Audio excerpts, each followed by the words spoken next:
Hey everybody, welcome back to the channel. I'm Reverend Matt and I'm the Connectionalist, and happy 4th of July to my viewers here in the United States.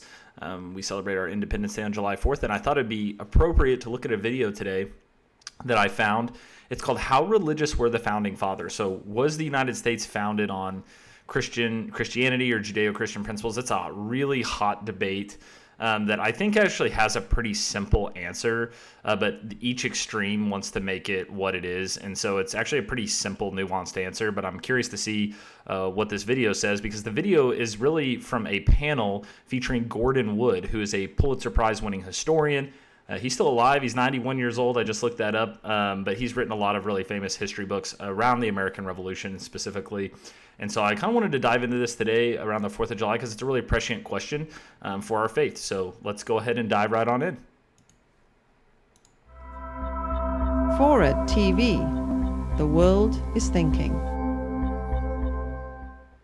2009. What role did the Judeo-Christian thought contribute to the formation of our Republican experiment? See if I can turn that up. Well, people would have talked about Christianity more, but it was the Old and New Testament. So in that sense, you could say it was Judeo-Christian thought. It was, of course, very, very important, although not so much from the founders. Yeah, I think this. He originally says this, right? Like, that's kind of the nuanced view, is that, like, was America founded on Christianity? No, it was not. Was it founded by men who were ardent evangelical Christians? No.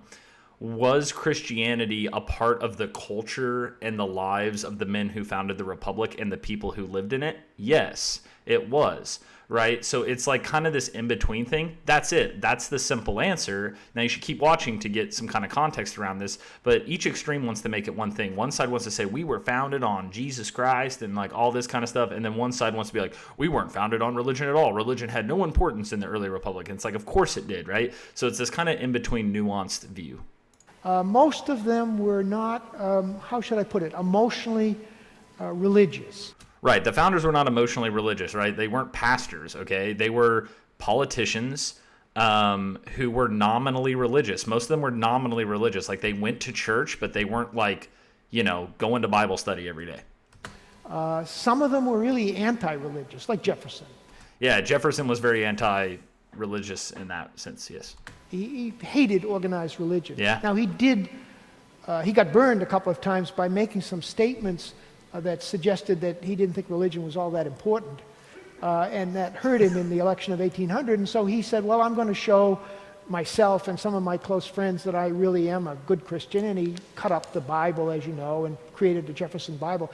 Yeah, so Jefferson really wasn't religious at all, and he was still elected president in 1800. And so that just goes to show you the state of religion in America shifted over the 19th century and grew, I think, more evangelical is a good way to put it, especially after the Civil War.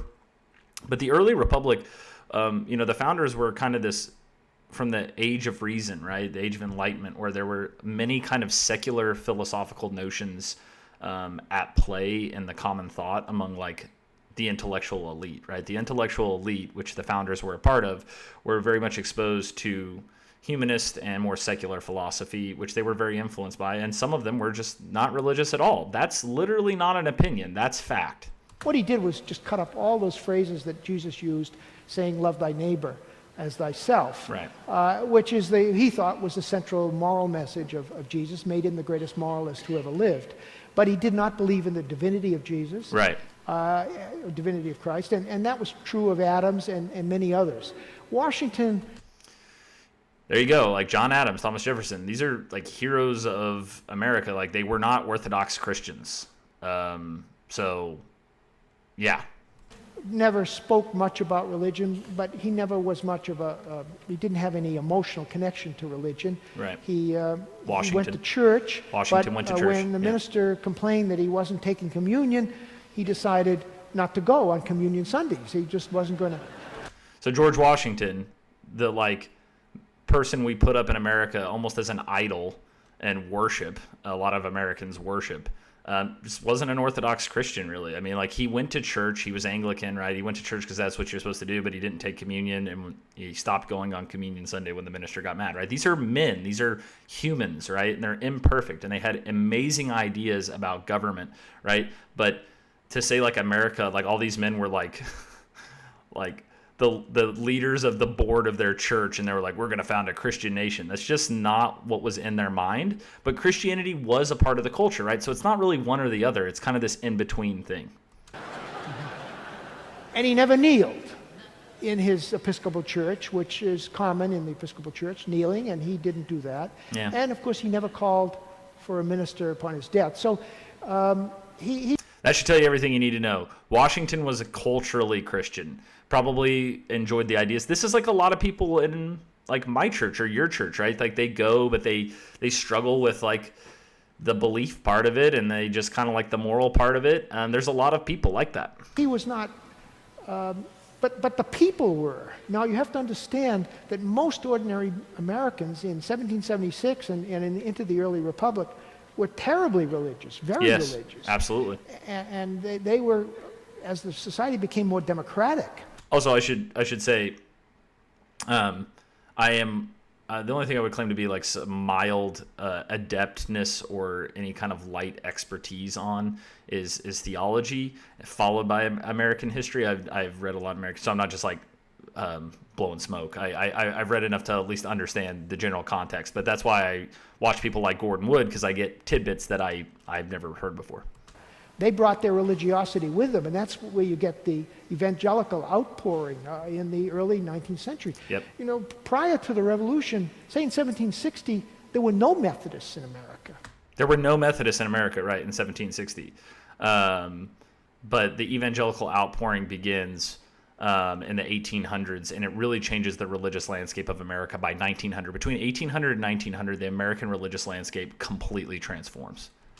By 1790, the Methodists were the second fastest growing. They were the largest denomination, second largest denomination. The Baptists had taken over, but the Methodists were coming so fast that by 1810, the Methodists were the largest denomination in America. Now think. So yeah, Methodism basically ran America in the 1800s. Were largely responsible for the abolition movement in the North, yes, we broke apart, and there was a Southern Methodist component that was pro-slavery, so that's part of our story too. But Methodism basically was the religious tradition of the United States, the predominant one for well over 100 years. Think of that. From 1760, there's no Methodists, and in 1810, they are the largest group. That was a phenomenal outpouring of religiosity from ordinary people as they brought their religious feelings to the fore. So as America became more democratic, which it did in the decades following the Revolution, the evangelicals took over. Now, Jefferson was out of touch. As late as 1820, he thought there was not a single person now alive, he says, who won't die a Unitarian. Yeah, so yeah, by 1820, Jefferson saying everybody, there's not a single person alive that won't die a Unitarian, which is, of course, a heresy, right? It's a non-Trinitarian Christian, which is basically not a Christian. And so what he's really saying is like the founders kind of lose touch with the public on religion by late in their lives because the American religious landscape is changing, and they kind of get left behind. Think of it, a Unitarian. Yeah. How wrong could he be? Well, this is when the Baptists and the Methodists are taking over the culture, the religious culture, and a good part of the culture as a whole. And so the founders were left behind, in a sense, by their own democratizing of I saw that part of the video when I was scanning it, and I agree with it. Like they get left behind by the culture, just like all. This is an experience a lot of old people have, right? You get left behind by the culture. You get into your 70s and 80s, and you look back and you're like, I don't even recognize this culture anymore. You're like, the kids are going to ruin the country or whatever. And that's not really true. The country just moves on, and it's different. That tends to be how it is. Of the governments and the culture. And the people rose up and brought their religion with them. There's an absolutely excellent answer by Gordon Wood on that question. America was not founded on Christianity, but it was not founded by men who were predominantly ardent Christians, although some of them were. But it was founded in a country where religion and Christianity in particular was very important to the culture. And so Christian principles and values, of course, were a part of that. And so it's kind of an in-between answer. It's pretty simple, right? There you go. There's the answer. It's not really one or the other. And people just fight about this for no reason, when really the answer is pretty simple. It's like, look, Washington, Adams, Jefferson, these were not Christian guys, really. Like, they weren't ardent Christians. But the culture was very Christian. And the country, by osmosis, I guess, by proximity, a lot of Christian principles become a part of the early republic, and America has always been a predominantly Christian country, and so that's an important part of who we are.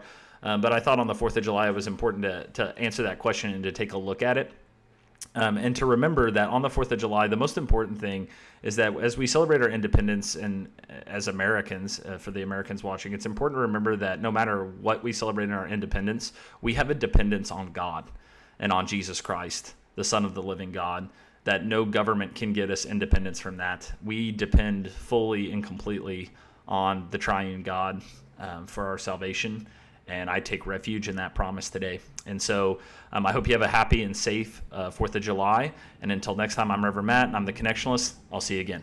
Bye-bye.